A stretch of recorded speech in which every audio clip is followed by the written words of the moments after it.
Hello everyone, this is Monika and welcome back to my YouTube channel maths together. तो आज हम लोग discuss करने वाले हैं एक्सरसाइज 1.5 का क्वेश्चन नंबर 5, तो जिसमें हमें कुछ वेन डायग्राम्स बनाने हैं। ठीक है, तो फर्स्ट जो वेन डायग्राम बनाना है वो बनाना है हमें ए यूनियन बी कॉम्प्लीमेंट के लिए। ठीक है, इसके लिए हमें फर्स्ट वेन डायग्राम बनाना है। तो सबसे पहले हम जो ब्रैकेट के अंदर वाली चीज है उसको ड्रॉ करेंगे और उसके बाद फिर कॉम्प्लीमेंट को देखेंगे। ठीक है, तो ये जैसे कि मेरा कोई यूनिवर्सल सेट है और हम बात करते हैं ए यूनियन बी की। ये मेरा कोई ए सेट हो गया और ये कोई मेरा बी सेट हो गया। ठीक है, तो ये वाला जो पोर्शन है, ये जो पूरा अंदर वाला पोर्शन होता है, ये मेरा क्या हो जाता है जी, ए यूनियन बी, है ना। जो शेडेड पोर्शन है वो ए यूनियन बी हो जाता है। तो उसने बोला ए यूनियन बी का कॉम्प्लीमेंट, इसका मतलब क्या है, यूनिवर्सल सेट में से ए यूनियन बी को आप हटा दो तो जो बचा हुआ सेट है वो हो जाएगा ए यूनियन बी का होल कॉम्प्लीमेंट, राइट। तो यहां से अब देखो, अब ए यूनियन बी को हटाने के बाद कौन सा पोर्शन बचता है, ये वाला पोर्शन, है ना। ये वाला इसके बाहर बाहर वाला पोर्शन बचेगा।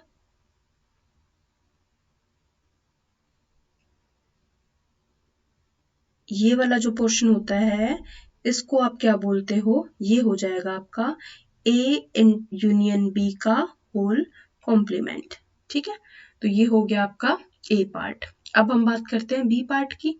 ठीक है, तो जस्ट कुछ नहीं करना, जो ड्रॉ कर रहे थे, अब देखो जो डेफिनेशन दे रखी है उसके अकॉर्डिंग ही हमें उसको ड्रॉ कर देना है। ठीक है, बी पार्ट उसने बोला है A complement intersection B complement.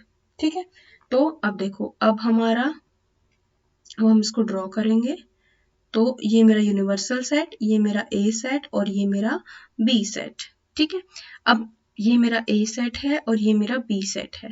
तो पहले मैं क्या ड्रॉ करूंगी, ए कॉम्प्लीमेंट, राइट। तो ए कॉम्प्लीमेंट मतलब ए को छोड़ के बाकी पूरा, है ना।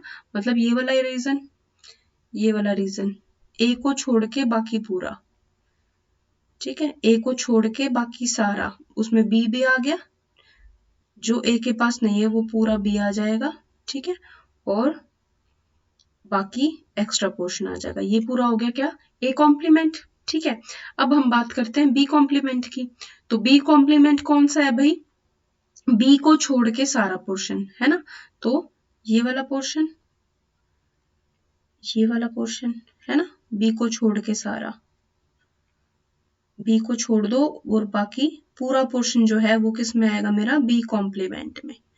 ठीक है, जो कॉम्प्लीमेंट में आएगा। तो देखो, अब इसने बात की है, अब हमने ए कॉम्प्लीमेंट तो ड्रॉ किया था ब्लैक लाइन से, है ना, और बी कॉम्प्लीमेंट ड्रॉ करा था रेड लाइन से।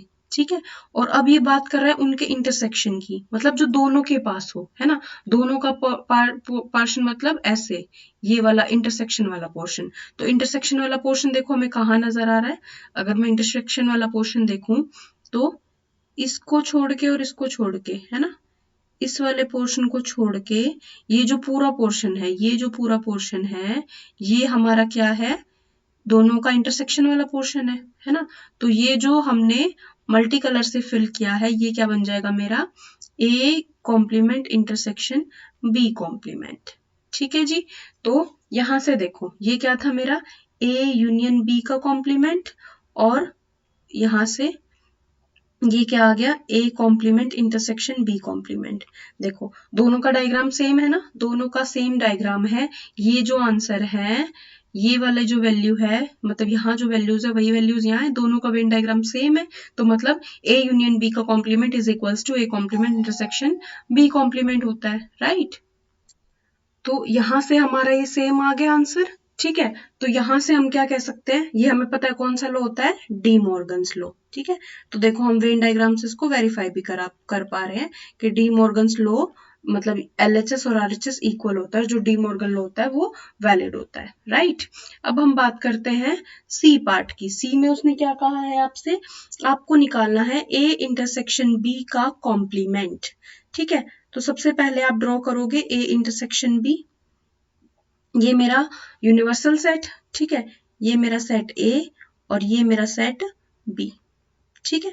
तो अब देखो सबसे पहले ए इंटरसेक्शन बी कौन सा पोर्शन होता है, ये वाला पोर्शन है ना, ये वाला पोर्शन होता है। अब देखो उसने बोला इसको कॉम्प्लीमेंट, मतलब इसको छोड़ के बाकी यूनिवर्सल सेट में से आप इसको हटा दो ए इंटरसेक्शन बी को, तो जो बचा हुआ पोर्शन है वो क्या हो जाएगा मेरा ए इंटरसेक्शन बी का कॉम्प्लीमेंट। तो बस इस वाले रीजन को छोड़कर जो बचा हुआ रीजन है वो क्या बन जाएगा, ए इंटरसेक्शन बी का कॉम्प्लीमेंट। दैट मीन्स ये पूरा रीजन, ये पूरा जो रीजन है ये बन जाएगा ए इंटरसेक्शन बी का कॉम्प्लीमेंट, राइट।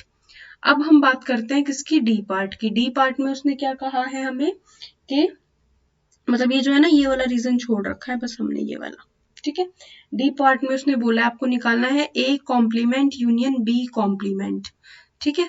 तो आपने सबसे पहले यूनिवर्सल सेट बनाना है, ठीक है। उसके बाद सेट ए और ये मेरा सेट हो गया बी, ठीक है।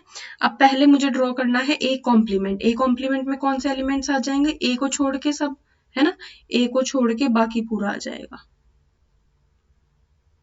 इस ए को छोड़ के बाकी पूरा आ जाएगा, ठीक है जी। ये ए को छोड़ दिया बाकी पूरा आ गया। अब बी कॉम्प्लीमेंट, तो बी कॉम्प्लीमेंट मतलब बी को छोड़ के बाकी पूरा, है ना, तो ये वाला पोर्शन, बी को छोड़ के बाकी सारा पोर्शन आ जाएगा,